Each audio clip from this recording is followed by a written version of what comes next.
नमस्कार. Logic liberty चॅनलमध्ये आपले स्वागत आहे. आज 1 एप्रिल. आजच्या दिवसाचे महत्त्व म्हणजे आपण जर बँकेमध्ये गेलात तर आपल्याला पाहायला मिळतं.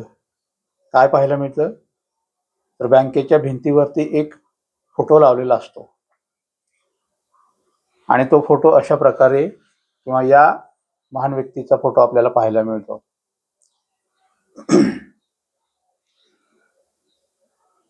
कोणत्याही बँकेमध्ये जा तुम्ही, सर्व नॅशनलाइज बँकांमध्ये डॉक्टर बाबासाहेब आंबेडकर यांचा फोटो पाहायला मिळतो. अनेकांना किंवा मला सुद्धा जिज्ञासा होती की बाबासाहेबांचा फोटो का असेल, कशामुळे लावला असेल, किंवा काही जणांना प्रश्नार्थक जिज्ञासा असते की बाबा का लावला असेल. तर त्याचं कारण असं आहे की डॉक्टर बाबासाहेब आंबेडकर यांनी अर्थशास्त्राचे शिक्षण जे घेतलं होतं ते जगातील प्रसिद्ध अशा देशातील म्हणजेच इंग्लंडमधील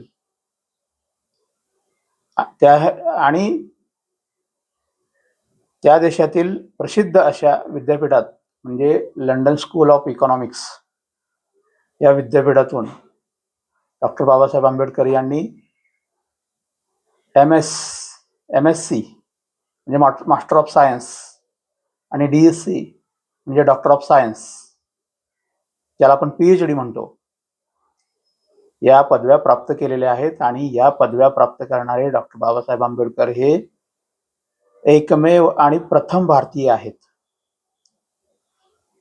आणि अशा महान व्यक्तीने जो त्यांचा लंडन स्कूल ऑफ इकॉनॉमिक्स या विद्यापीठामध्ये MSc साठी जो प्रबंध लिहिला होता, त्या प्रबंधाचे नाव होते provincial decentralization of imperial finance in British India. आणि मराठीमध्ये थोडक्यात सांगायचं तर असा अर्थ होतो की ब्रिटिशांची भारतामध्ये जी प्रांतीय अर्थव्यवस्था होती, ती अर्थव्यवस्था कशा पद्धतीने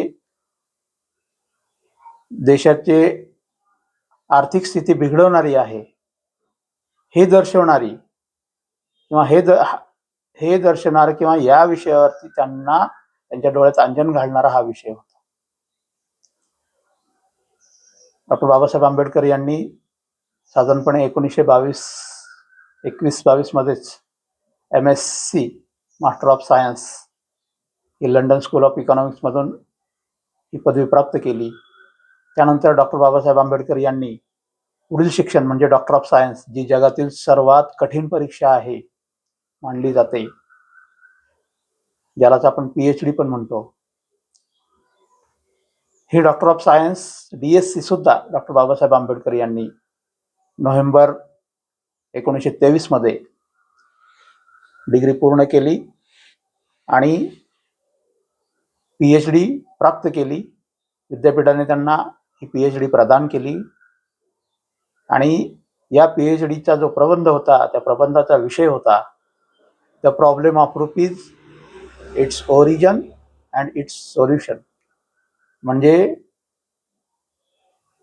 रुपयाचे जे अवमूल्यन होत आहे त्याचे मूळ काय आहे आणि त्यावरती उपाय, हा डॉक्टर बाबासाहेब आंबेडकर यांच्या प्रबंधाचा विषय होता. आणि हा विषय सुद्धा ज्या ब्रिटिशांनी जगावरती राज्य केलं, त्यांच्या सत्तेचा सूर्य कधीच मावळत नव्हता, अशा ब्रिटिशांच्या देशामध्ये जाऊन त्यांच्याच प्रसिद्ध अशा विद्यापीठामध्ये प्रवेश घेऊन आणि त्यांच्याच विद्यापीठातील जो अभ्यासक्रमाचा त्यांचा प्रबंधाचा जो विषय होता म्हणजे PhD साठीचा, तो विषय म्हणजे the problem of rupee, it's solution and its origin.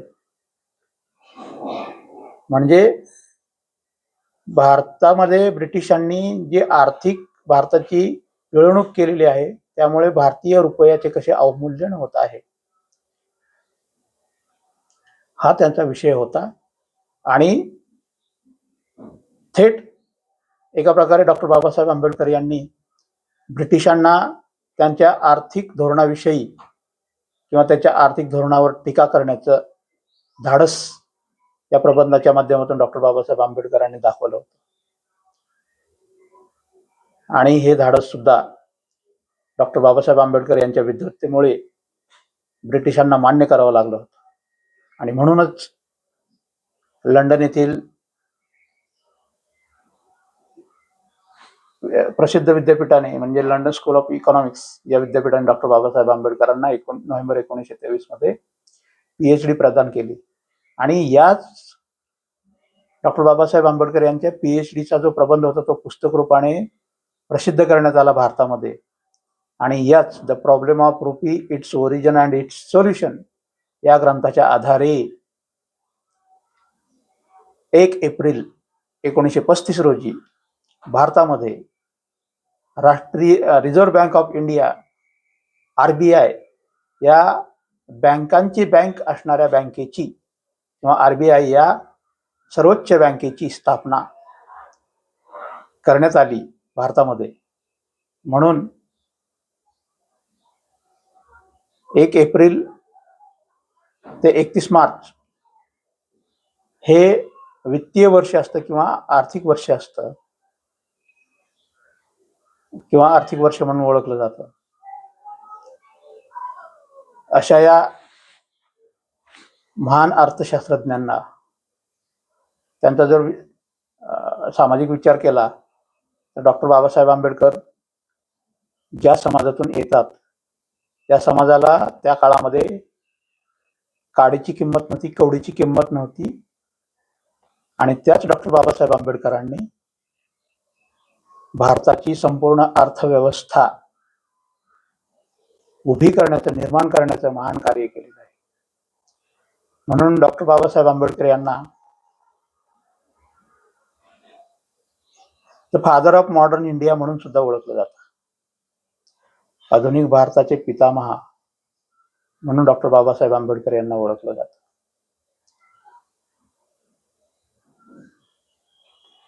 अशा या महान व्यक्तीस कोटी कोटी वंदन. जय भीम, जय भारत, जय संविधान. आपल्याला अशा विविध विषयांचे व्हिडिओ जर पाहायचे असतील तर या चॅनलला सबस्क्राईब नक्की करा. धन्यवाद.